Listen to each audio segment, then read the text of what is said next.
आयशु शर्मा शुरुआत करेंगे बुलेटिन की। प्रधानमंत्री नरेंद्र मोदी ने विकसित भारत के लिए विकसित राज्य 2047 विषय पर 10वीं नीति आयोग गवर्निंग काउंसिल की बैठक की अध्यक्षता की। बैठक में केंद्र और सभी राज्यों के मुख्यमंत्री, नीति आयोग के सदस्य तथा कार्मिक एवं प्रशिक्षण विभाग यानी डीओपीटी के वरिष्ठ अधिकारी हिस्सा लेकर भविष्य की विकास रूपरेखा तैयार करने पर उन्होंने चर्चा की। बैठक में राज्यों के मुख्यमंत्रियों ने अपने अपने राज्यों के सफल पहलों का परिचय दिया और कुछ प्रमुख चुनौतियां जैसे कि जल संकट, शहरी अव्यवस्था और अंडर स्किल कार्यबल पर भी चर्चा हुई।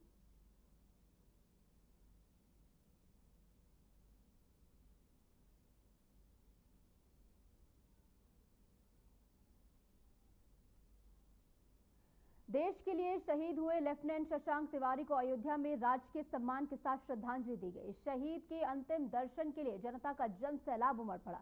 सरकार की ओर से शहीद की मां के खाते में 50 लाख रुपए की अनुग्रह राशि डीएम द्वारा ट्रांसफर की गई है। साथ ही प्रभारी मंत्री सूर्य प्रताप शाही ने शहीद परिवार को राज्य सरकार की ओर से प्रमाण पत्र भी सौंपा है। रहे हैं उनको सवाल उठाने का अधिकार नहीं है।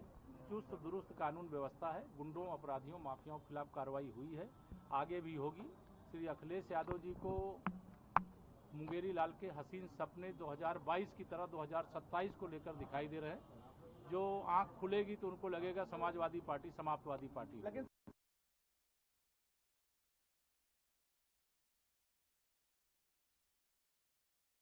उत्तर प्रदेश के उप मुख्यमंत्री केशव प्रसाद मौर्य ने समाजवादी पार्टी के नेता अखिलेश यादव के हालिया बयान पर तीखा हमला किया है। मौर्य ने कहा कि शीशे के घर में जो रहते हैं उन्हें सवाल उठाने का कोई अधिकार नहीं है। उन्होंने कहा कि प्रदेश में कानून व्यवस्था चुस्त दुरुस्त है और 2022 की हार के बाद अब 2027 के लिए अखिलेश को मुंगेरी लाल के हसीन सपने दिखाई दे रहे हैं। मौर्य ने आरोप लगाया कि जब उनकी आंख खुलेगी तो समझेंगे कि समाजवादी पार्टी समाप्तवादी पार्टी बन चुकी है। यह बयान राजनीतिक विवादों के बीच आया है, जहां दोनों दलों के बीच सत्ता संघर्ष अब तेज होता जा रहा है। घर में जो रहते हैं रहे हैं उनको सवाल उठाने का अधिकार नहीं है। चुस्त दुरुस्त कानून व्यवस्था है। गुंडों, अपराधियों, माफियाओं के खिलाफ कार्रवाई हुई है, आगे भी होगी। श्री अखिलेश यादव जी को मुंगेरी लाल के हसीन सपने 2022 की तरह 2027 को लेकर दिखाई दे रहे हैं। जो आंख खुलेगी तो उनको लगेगा समाजवादी पार्टी समाप्तवादी पार्टी। कांग्रेस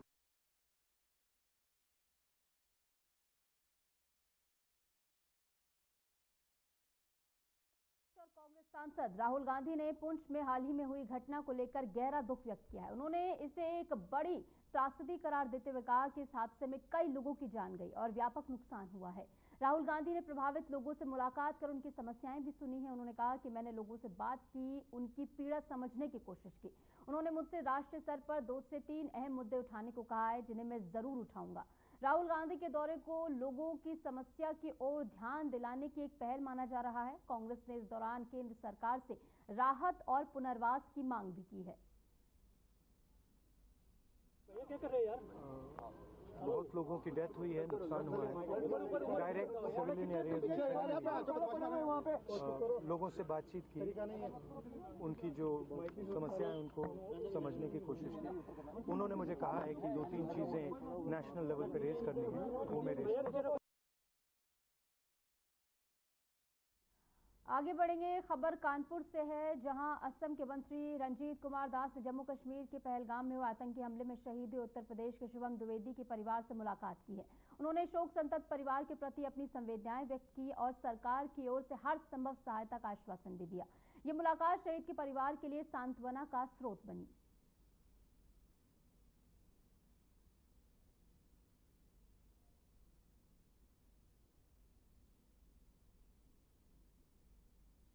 तो परिवार से मुलाकात की तस्वीरें, जहां पर शोक संतप्त परिवार को यहां पर सांत्वना देने का काम किया गया है। सरकार की मदद का भरोसा भी दिया गया है कि हर संभव मदद सरकार की ओर से अब की जाएगी। और इसी को लेकर परिवारजन जो है उनसे मिलने के लिए मंत्री पहुंचे। असम से मंत्री यहां पर मिलने के लिए पहुंचे, जहां पर परिवार से उनकी मुलाकात की कुछ तस्वीरें और सरकार की हर संभव मदद का आश्वासन भी यहां पर दिया गया है। कैबिनेट मंत्री जयवीर सिंह ने भारत की आतंकवाद के खिलाफ नीति को सख्त और स्पष्ट बताया। उन्होंने कहा कि भारत की नीति क्लियर कट है, आतंकवाद किसी कीमत पर बर्दाश्त नहीं होगा। जयवीर सिंह ने कहा कि ऑपरेशन सिंदूर के तहत आतंकी ठिकानों पर हमला किया गया। भारत कभी नहीं झुकेगा और हमेशा अडिग रहेगा।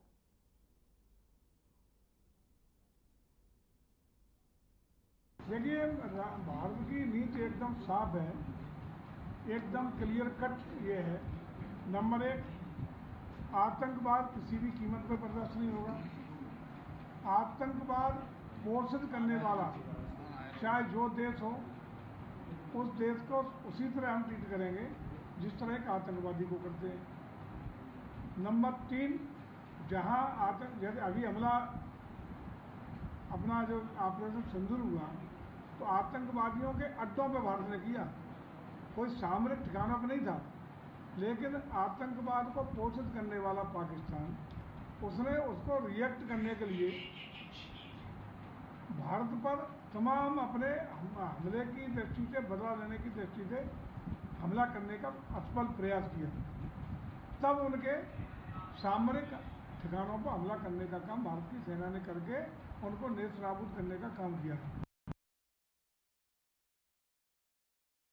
आगे बढ़ेंगे। लखनऊ स्थित पुलिस मुख्यालय में डीजीपी प्रशांत कुमार ने अंतर्राष्ट्रीय महिला हॉकी खिलाड़ी और ओलंपियन वंदना कटारिया से शिष्टाचार मुलाकात की है। इस दौरान डीजीपी ने वंदना को प्रतीक चिन्ह भेंट कर सम्मानित भी किया। वंदना कटारिया कई बार भारतीय महिला हॉकी टीम का प्रतिनिधित्व कर चुकी हैं और हाल ही में उन्होंने अपने अंतर्राष्ट्रीय हॉकी करियर को अलविदा कहा है।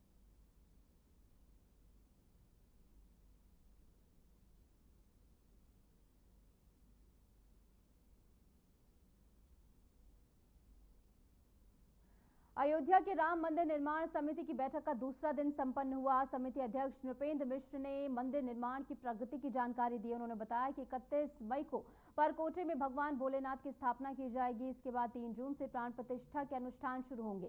साथ ही बताया कि दिसंबर 2025 तक मंदिर का समस्त निर्माण कार्य पूरा हो जाएगा, जबकि संग्रहालय और सभागार अप्रैल 2026 तक बनकर तैयार होने की उम्मीद है।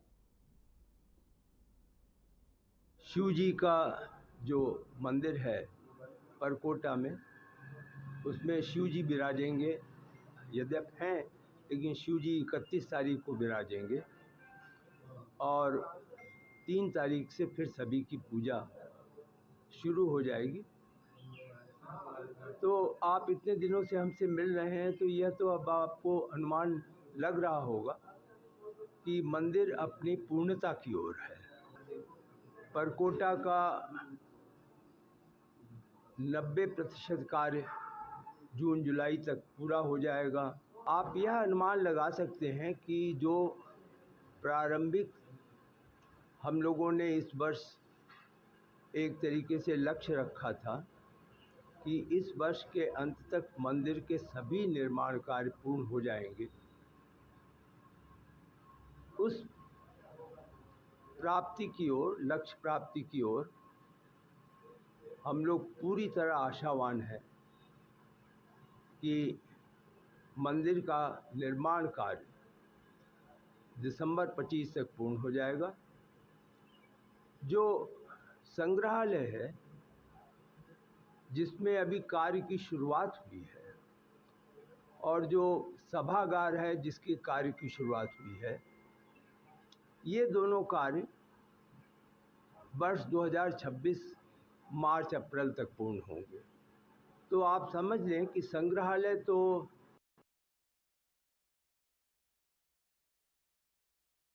आगे बढ़ेंगे। उत्तर प्रदेश पुलिस अब अपने गौरवशाली इतिहास को संरक्षित कर रही है। मुख्यमंत्री योगी आदित्यनाथ के निर्देश पर पीएसी की 27 वाहिनियों में संग्रहालय स्थापित किए गए हैं, जबकि शेष 6 वाहिनियों में कार्य प्रगति पर है। इन संग्रहालयों में पुलिस विभाग से जुड़ी समितियां, पुराने और नए अस्त्र शस्त्र, वर्दी में हुए परिवर्तन तथा बलिदानी पुलिसकर्मियों के चित्रों को संरक्षित किया गया है, ताकि ये जवानों के लिए प्रेरणा का स्रोत बन सके।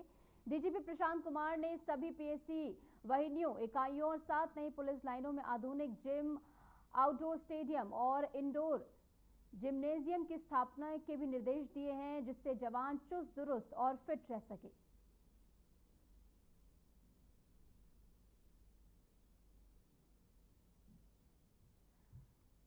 रायबरेली के वरिष्ठ आईएएस अधिकारी बी चंद्रकला ने जिले के डलमरू क्षेत्र में के पूरे गुरु गांव में जल जीवन मिशन के अंतर्गत हर घर नल योजना का स्थलीय निरीक्षण किया है।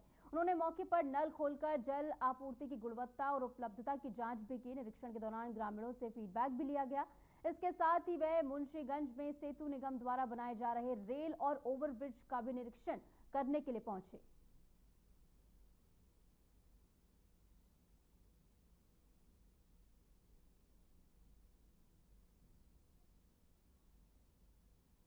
और इस बीच एक बड़ी खबर आ रही है बरेली से। आपको बता दें 170 किलो डोडा के साथ 2 तस्कर गिरफ्तार किए गए हैं। घर से डोडा की तस्करी ये कर रहे थे मुनाजिर और जाकिर, इनका नाम बताया जा रहा है। कब्जे से 1 कुंटल 70 किलो डोडा बरामद किया गया है। कांटा भी साथ ही बरामद किया गया। फरीदपुर थाना क्षेत्र के भुरेखा गोटिया का ये पूरा मामला बताया जा रहा है, जहां 2 तस्करों को गिरफ्तार किया गया। इनके पास से 170 किलो डोडा के साथ इन्हें गिरफ्तार किया गया, यानी भारी मात्रा में इनके पास से डोडा मिला है।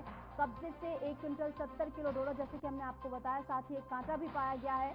और गिरफ्तारी की ये तस्वीरें, जहां दोनों ही तस्करों को फिलहाल गिरफ्तार कर लिया गया। इनसे पूछताछ की जाएगी। जांच का विषय है आखिर कहां कहां ये सप्लाई करते थे, पूरी चेन को लेकर अब जांच की जाएगी। फिलहाल इनके पास से जो भारी मात्रा में डोडा बरामद किया गया, 170 किलो ये डोडा बताया जा रहा है, जो कि इनके पास से बरामद किया गया है। फिलहाल पुलिस की ओर से दोनों ही तस्करों को गिरफ्तार कर लिया गया। इन दोनों से पूछताछ की जाएगी और पूछताछ में क्या कुछ तथ्य सामने आते हैं ये देखना भी बेहद महत्वपूर्ण होगा। कहां कहां पर ये डोडा सप्लाई किया करते थे, कहां कहां से डोडा ये मंगवाया करते थे, इस पूरी चेन को लेकर, यानी पूरी सप्लाई चेन को लेकर अब कार्रवाई की जाएगी। खबरों में आगे बढ़ेंगे। लखनपुर प्लास्टिक सिटी में एक युवक द्वारा दरवाजे पर तमंचा लहराकर धमकी देने की घटना क्षेत्र में सनसनी का कारण बन गई है। पूरे वारदात घर के बाहर लगे सीसीटीवी कैमरे में कैद हो गई और पीड़ित ने मामले की शिकायत दिव्यापुर थाना पुलिस से की है, लेकिन पुलिस की कार्रवाई पर गंभीर सवाल इस समय उठ रहे हैं। बताया ये जा रहा है कि पुलिस ने आरोपी युवक की पहचान कर उसके पिता और वाहन को हिरासत में लिया, लेकिन सेटिंग के चलते बाद में उसे छोड़ दिया गया। इतना ही नहीं, पीड़ित पर समझौते का दबाव भी बनाया गया था। पीड़ित ने अपनी जान को खतरा बताया है और न्याय की गुहार भी लगाई गई है। इस पूरे मामले ने दिव्यापुर थाना की कार्यप्रणाली पर कई सवाल खड़े कर दिए हैं। अब स्थानीय लोग पूछ रहे हैं कि पुलिस पर भरोसा करें या खुद की सुरक्षा करें।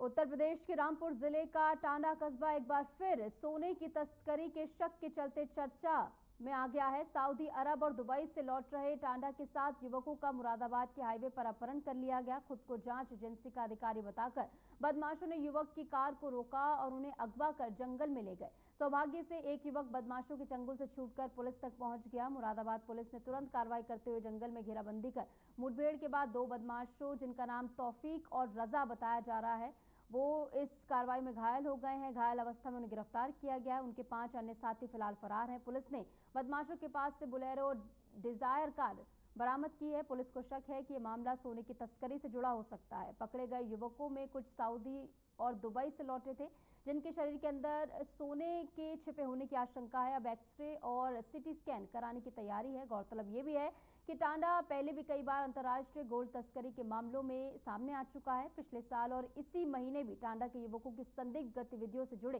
कई मामले सामने आ चुके हैं। पुलिस सभी पहलुओं पर फिलहाल जांच में जुटी हुई है।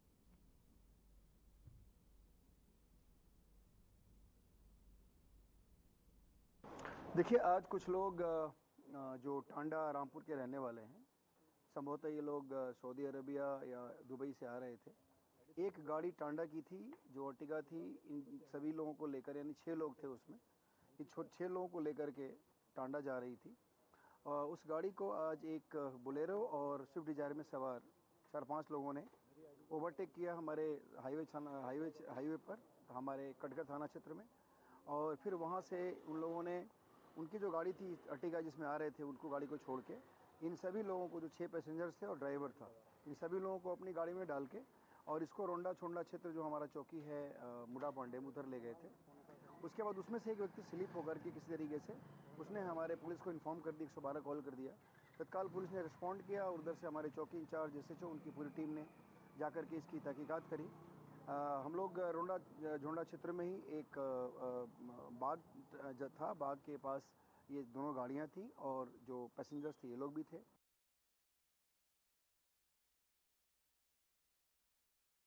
आगे बढ़ेंगे, खबर बाराबंकी से है, जहां कोतवाली बदोसराय क्षेत्र के मदारपुर गांव में रहने वाली एक महिला ने अपनी शादी के 3 साल बाद ही पति द्वारा 3 तलाक देने का आरोप लगाया है। महिला का कहना है कि पति ने बुलेट मोटरसाइकिल की मांग पूरी न होने पर उससे 3 बार तलाक कहकर संबंध समाप्त कर दिया। पीड़ित महिला ने बताया कि शादी के दौरान पति, सास, जेठ, ननद और नंदोई ने दहेज में बुलेट बाइक और नकद की मांग की थी। पैसे न देने पर आरोपी घरेलू हिंसा और पीट कर उससे प्रताड़ित करते थे और दहेज की मांग पूरी नहीं होने पर वे मुझे कई बार मारते पीटते थे। ये बात भी बताई गई है पीड़िता की ओर से। आपको बता दें कि जमानीपुर थाने की पुलिस ने मदारपुर गांव में महिला की शिकायत पर पति और घर के अन्य सदस्यों के खिलाफ भारतीय दंड संहिता की घरेलू हिंसा और मारपीट की धाराओं के साथ दहेज प्रतिषेध अधिनियम के अंतर्गत मुकदमा दर्ज कर लिया है। फिलहाल आगे की कार्रवाई जारी है।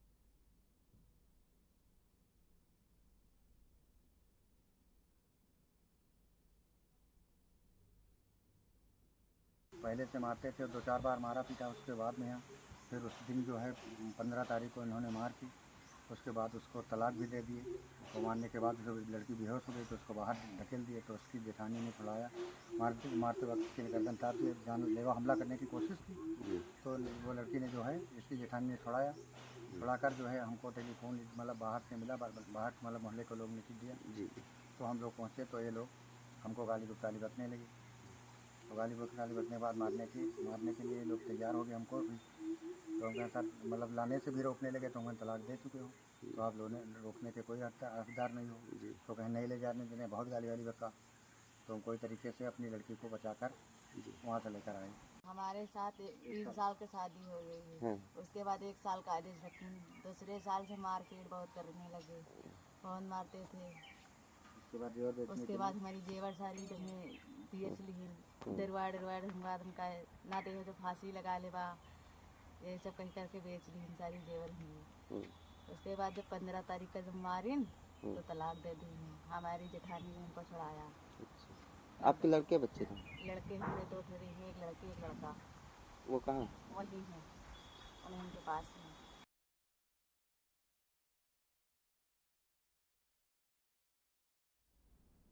खबरों में आगे बढ़ेंगे। सदर बाजार थाना क्षेत्र के गोविंद नगर इलाके में बॉलीवुड एक्ट्रेस उर्मिला के मकान पर 4 महिलाओं द्वारा कब्जा करने का मामला सामने आया है।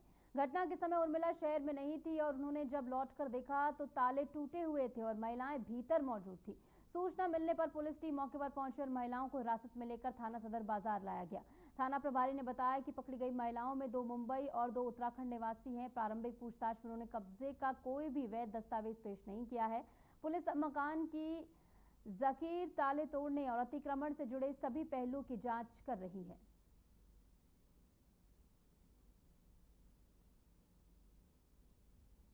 चलिए बढ़ेंगे अगली खबर की ओर। थाना दहली गेट के क्षेत्र की खैर रोड पर स्थानीय नागरिकों ने लगातार हो रहे जलभराव के खिलाफ जबरदस्त प्रदर्शन किया। भारी भीड़ ने सड़क जाम कर धरना लगाया और कुर्सियों पर बैठकर अपनी नाराजगी भी व्यक्त की।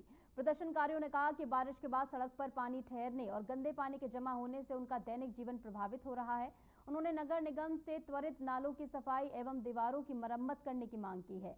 धरनायकता में शामिल एक प्रतिनिधि ने बताया कि समाधान नहीं मिला तो हम ये धरना अनिश्चितकालीन तक जारी रखेंगे।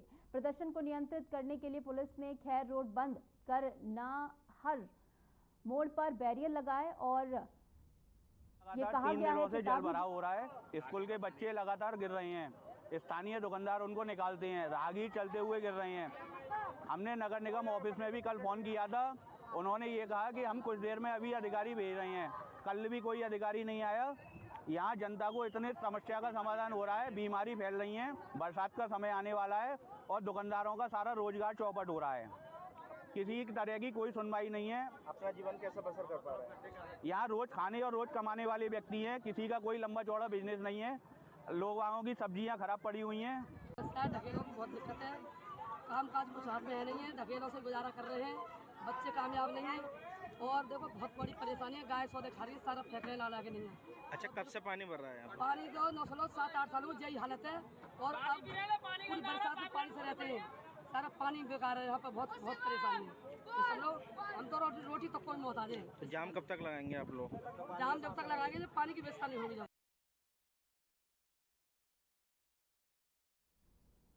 खबर गोंडा के छपिया से आ रही है, जहां गेहूं की दर्जनों बोरियां लावारिस मिली हैं। सड़क और रेलवे ट्रैक के बीच गेहूं की बोरियां पड़ी मिली। इसकी सूचना लेटवा गांव के युवक ने।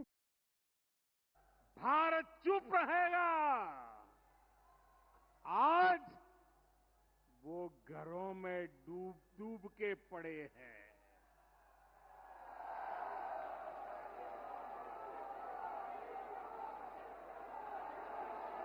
जो अपने हथियारों पर घमंड करते थे, जो अपने हथियारों पर घमंड करते थे, आज वो मलबे के ढेर में दबे हुए हैं।